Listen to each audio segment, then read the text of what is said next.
Om Shanti. Good morning. 10 सितंबर 2022। आज प्यारे बाबा ने हम बच्चों से कहा है कि कई बच्चे पुण्य का खाता जमा तो करते हैं लेकिन माइनस भी हो जाता है, क्योंकि चलते चलते पाप कर्म हो जाते हैं, इसलिए माइनस हो जाता है। फिर प्यारे बाबा ने ये कहा है कि ये जो कलयुगी दुख का छप्पर है, इसको सभी मिलकर के उठाना है, बदलना है, और उसके लिए हमें स्वयं को पहले बदलना है। तो बाबा कहते हैं कि ज्ञान की अविनाशी प्रारब्ध तो बाबा दे रहे हैं, और बच्चों को ध्यान रखना है कि कैसे पुण्य का खाता जमा करें। तो अभी सुनते हैं प्यारे बाबा के मधुर महावाक्य, ईश्वरीय महावाक्य। बाबा कहते हैं, मीठे बच्चे, आपस में मिलकर इस कलयुगी दुनिया से दुख के छप्पर को उठाना है, बाप को याद करने का पुण्य करना है। आज की मुरली में प्रश्न है, ज्ञान की अविनाशी प्रारब्ध होते हुए भी कई बच्चों के पुण्य का खाता जमा होने के बजाय खत्म क्यों हो जाता है? उत्तर है, क्योंकि पुण्य करते करते बीच में पाप कर लेते। ज्ञानी तो आत्मा कहलाते हुए संग दोष में आकर कोई पाप किया तो उस पाप के कारण किए हुए पुण्य खत्म हो जाते। बाप का बनकर काम विकार की चोट खाई, बाप का हाथ छोड़ा तो वह पहले से भी अधिक पाप आत्मा बन जाते। उसे कुल कलंकित कहा जाता है। वह बहुत कड़ी सजा के भागी बन जाते हैं। सतगुरु की निंदा कराने के कारण उन्हें ठौर मिल नहीं सकता, अर्थात पद मिल नहीं सकता। ओम शांति। रूहानी बाप रूहानी बच्चों के साथ रूह रिहान कर रहे हैं। यह तो आत्मा जानती है कि एक ही हमारा बेहद का बाप है, वह तो बच्चे समझ गए हैं। मंजिल है मुक्ति, जीवन मुक्ति की। मुक्ति के लिए याद की यात्रा जरूरी है, और जीवन मुक्ति के लिए रचना के आदि मध्य अंत को जानना जरूरी है। अब है दोनों ही सहज। सृष्टि का 84 जन्मों का चक्र फिरता रहता है, यह तुम बच्चों की बुद्धि में रहना चाहिए। अब हमारा 84 जन्मों का चक्र पूरा होता है। अब हमें जाना है वापिस घर। अब वापिस तो कोई जा नहीं सकते, क्योंकि पाप आत्मा है। पाप आत्माएं मुक्ति, जीवन मुक्ति में जा नहीं सकती। ऐसे ऐसे विचार करने होते हैं, जो करेगा सो पाएगा और खुशी में रहेगा तथा दूसरों को भी खुशी में लाएगा। तुम बच्चों को कृपा व मेहर करनी है, सबको रास्ता बताने की, समझाना है। तुम्हारी आत्मा सतो प्रधान से अब तमो प्रधान बन गई है, इसलिए वापस जा नहीं सकती। पुकारते भी है, हे पतित पावन। बच्चे जानते हैं कि अभी पुरुषोत्तम संगम युग है। यह भी किसको अच्छी रीति याद रहता है, किसको याद नहीं रहता है, घड़ी घड़ी भूल जाता है। परंतु तुमको अगर संगम युग याद रहे तो भी खुशी का पारा चढ़ा रहे। बाप टीचर याद रहे तो भी खुशी का पारा चढ़ा रहे। किसको बड़ा रोला अर्थात विघ्न बीच में पड़ता, किसको थोड़ा पड़ता तो जरूर है। कई ऊपर जाकर फिर नीचे आ जाते हैं। कोई की अवस्था अच्छी होती है तो दिल पर चढ़ जाते हैं, फिर नीचे गिरते हैं तो की कमाई चट हो जाती है। जैसे दुनिया में कितना दान पुण्य करते हैं इसलिए कि पुण्य आत्मा बने, फिर अगर पुण्य करते करते पाप कर्म करने लग पड़ते तो पाप आत्मा बन पड़ते हैं। तुम्हारा पुण्य है ही बाप को याद करने में। याद से ही तुम्हारी आत्मा पुण्य आत्मा बनती है। तो अगर बाप को ही भूल जाए, दूसरे का संग लग जाए, तो बहुत पाप करने से जो कुछ पुण्य किया वह भी खत्म हो जाता है। समझो, आज दान पुण्य करते हैं, सेंटर खोलते हैं, कल फिर बेमुख हो जाते हैं तो पहले से भी जास्ती गिर जाते हैं। क्योंकि पाप करते हैं ना, तो वह खाता जमा के बदले ना हो जाता है। पहले बहुत अच्छी सर्विस करते थे, बात मत पूछो, फिर एकदम गिर जाते हैं। शादी कर लेते हैं, पहले से भी जास्ती खराब हो जाते हैं। पाप करने से फिर वह पाप का बोझा चढ़ता जाता है। जमा और ना की जैसे मुरादी मना कमाई संभाली जाती है ना, परंतु इन बातों को भी कोई समझने वाला ही समझे। पाप भी कोई हल्का कोई बड़ा होता है। काम का सबसे कड़ा, क्रोध सेकंड, लोभ उनसे कम, मोह उनसे कम नंबरवार होते हैं ना। काम की चोट खाने से फायदे के बदले नुकसान हो जाता है, क्योंकि सतगुरु की निंदा कराई तो ठौर पा न सके, वह दिल से उतर जाते हैं। बाप का बनकर बाप को छोड़ देते हैं, फिर उसके कर्म पर भी होता है। कारण क्या? चल न सका। अक्सर करके काम की चोट जास्ती लगती है, यही मुख्य दुश्मन है। कब सुना क्रोध की एफिजी जलाई? नहीं, कामी की बनाते हैं। रावण ठहरा ना। बाप कहते काम पर जीत पाने से जगत जीत बनेंगे। बिल्कुल हरा बैठे हैं तो जीत के बदले हार हो जाती है। बाप को बुलाते हैं, हे पतित पावन आओ। काम से बहुत पीड़ित होते हैं, फिर कहते बाबा काला मुंह कर दिया। बाबा कहेंगे तुम तो कुल कलंकित हो। क्रोध व मोह के लिए ऐसे नहीं कहेंगे, सारा मदार है काम पर।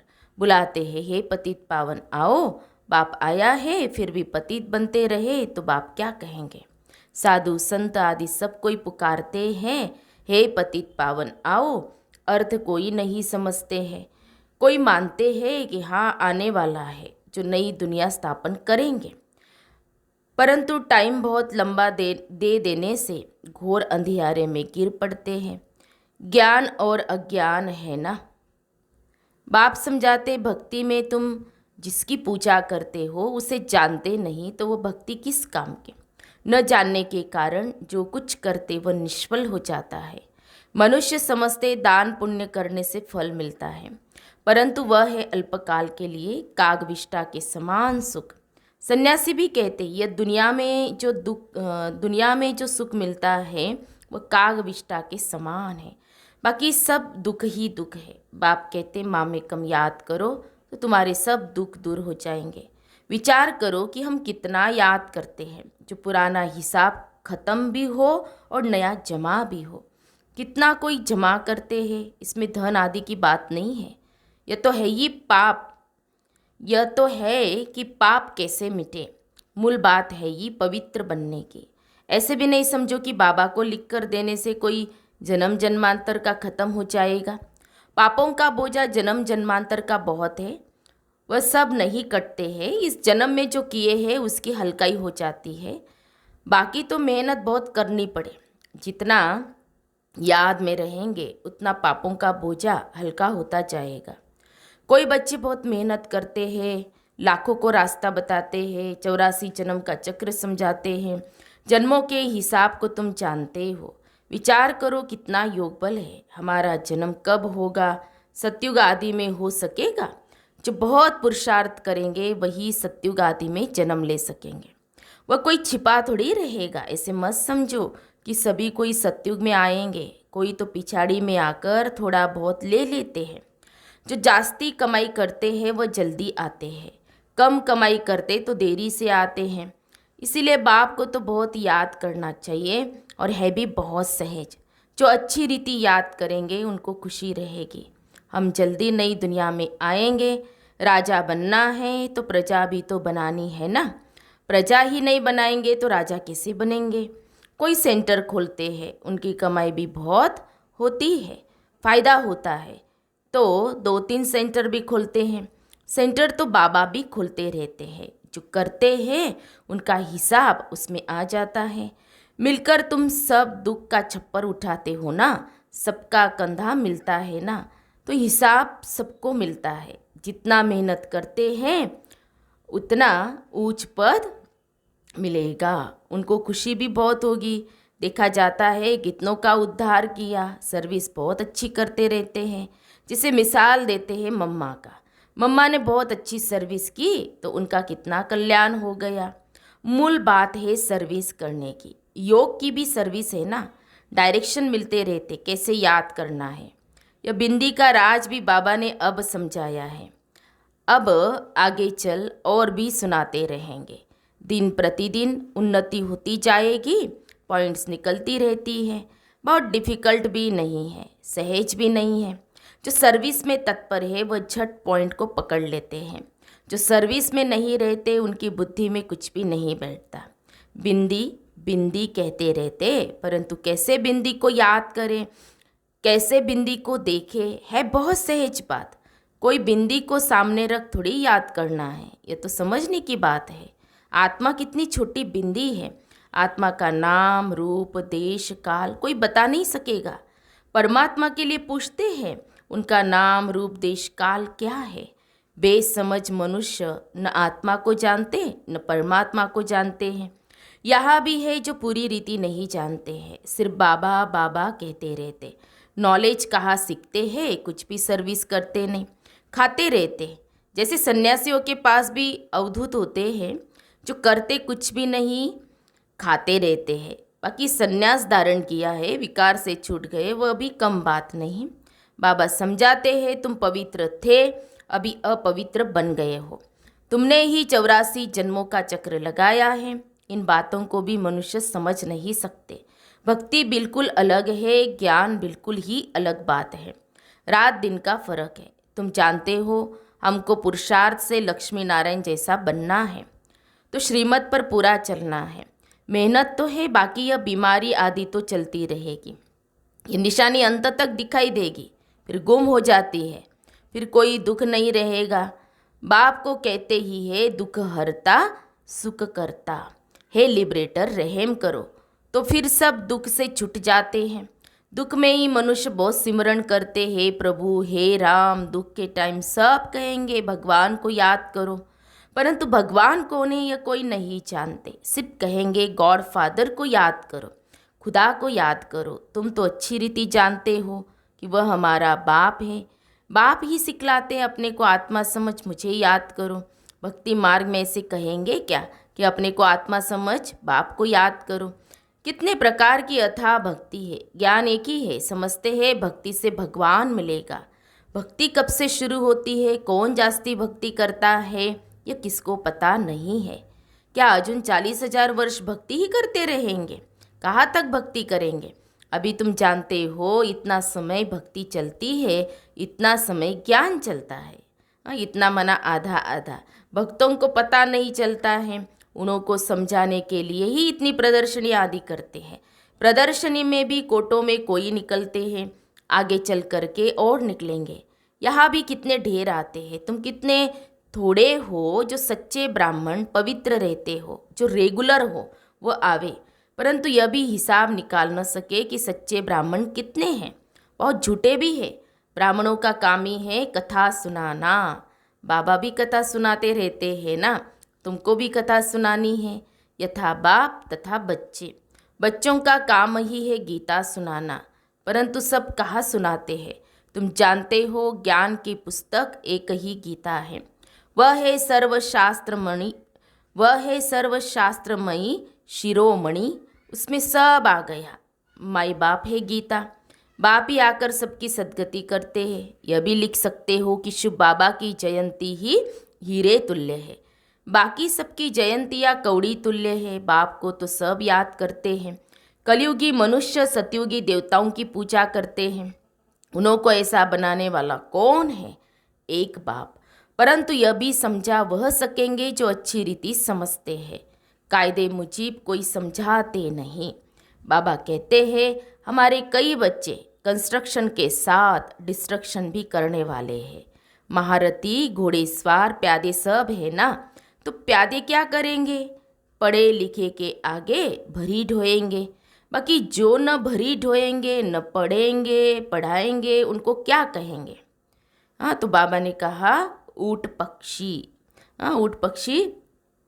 हाँ, तो उसको अगर कहा जाए उड़ो तो वो कहता है कि मैं तो ऊँट हूँ, मैं कैसे उड़ सकता हूँ। अगर उसको कहो कि ये वजन उठाओ भारी, तो कहता है मैं तो पक्षी हूँ, कैसे कर सकता हूँ। तो बाबा ने कहा कि कई बच्चे ऐसे हैं ऊँट पक्षी के जैसे। अच्छा, मीठे मीठे सिकी लदे बच्चों प्रति माता पिता बाप दादा का याद प्यार और गुड मॉर्निंग। रूहानी बाप की रूहानी बच्चों को नमस्ते। हम रूहानी बच्चों की रूहानी बाप दादा को याद प्यार और नमस्ते नमस्ते। ओम शांति ओम शांति ओम शांति। गुड मॉर्निंग बाबा, शुक्रिया बाबा, थैंक्स बाबा, पद्मा पदम, शुक्रिया बाबा आपका। धारणा के लिए मुख्य सार, आज की मुरली का सार 2 पॉइंट में। पहली पॉइंट, बाप बिंदी है, इस बात को यथार्थ समझकर बाप को याद करना है। बिंदी बिंदी कहकर मूंझना नहीं है, सर्विस पर तत्पर रहना है। दूसरी पॉइंट, सच्ची गीता सुननी और सुनानी है। सच्चा ब्राह्मण बनने के लिए पवित्र रहना है, रेगुलर पढ़ाई जरूर करनी है। प्यारे बाबा का वरदान है, सदा खुशी की खुराक खाने वाले और खुशी बांटने वाले खुश नसीब बेफिक्र भव। सदा खुशी की खुराक खाने वाले और खुशी बांटने वाले खुश नसीब बेफिक्र भव। ब्राह्मण जीवन की खुराक खुशी है। जो सदा खुशी की खुराक खाने वाले और खुशी बांटने वाले हैं वही खुश नसीब हैं। उनके दिल से यही निकलता कि मेरे जैसा खुश नसीब और कोई नहीं। भले सागर की लहरें भी डुबोने आ जाए तो भी फिक्र नहीं, क्योंकि जो योग युक्त है वह सदा ही सेफ है। इसलिए सारे कल्प में इस समय ही आप बेफिक्र जीवन का अनुभव करते हो। सतयुग में भी बेफिक्र होंगे लेकिन ज्ञान नहीं होगा। स्लोगन है, सहज पुरुषार्थी बनना है तो सर्व की दुआओं से स्वयं को भरपूर करो। सहज पुरुषार्थी बनना है तो सर्व की दुआओं से स्वयं को भरपूर करो। तो हम सब ने सुने प्यारे बाबा के मधुर महावाक्य। तो आज विशेष प्यारे बाबा ने हम बच्चों को बताया, अटेंशन खिंचवाया कि बच्चे अपना दुआओं का खाता, पुण्य का खाता जमा करो। और उसके लिए बाबा ने कहा कि बाबा को हर पल याद करते रहो। तो विशेष बाबा ने ये कहा कि कई बच्चे बिंदी को कैसे याद करें। बाबा बिंदी है ना, बिंदु स्वरूप, तो कैसे याद करें। और बिंदु को याद करने की विधि भी बाबा ने बताई कि स्वयं को भी बिंदु समझना है। स्वयं को बिंदु समझो और जो भी बातें हुई है हमारे जीवन के साथ, जो भी हुआ है उसको फुल स्टॉप अर्थात बिंदु लगा दो। तो बिंदु का इतना महत्व है, उसको अगर मनन चिंतन करेंगे, स्मृति में रखेंगे तो बिंदु सहज ही याद आएगा। तो बिंदु को भी किस रीति से याद करना है वो इसी चैनल पर डाला हुआ है, बिंदु का महत्व। तो आप ज़रूर सभी सुनिएगा। अच्छा, ओम शांति।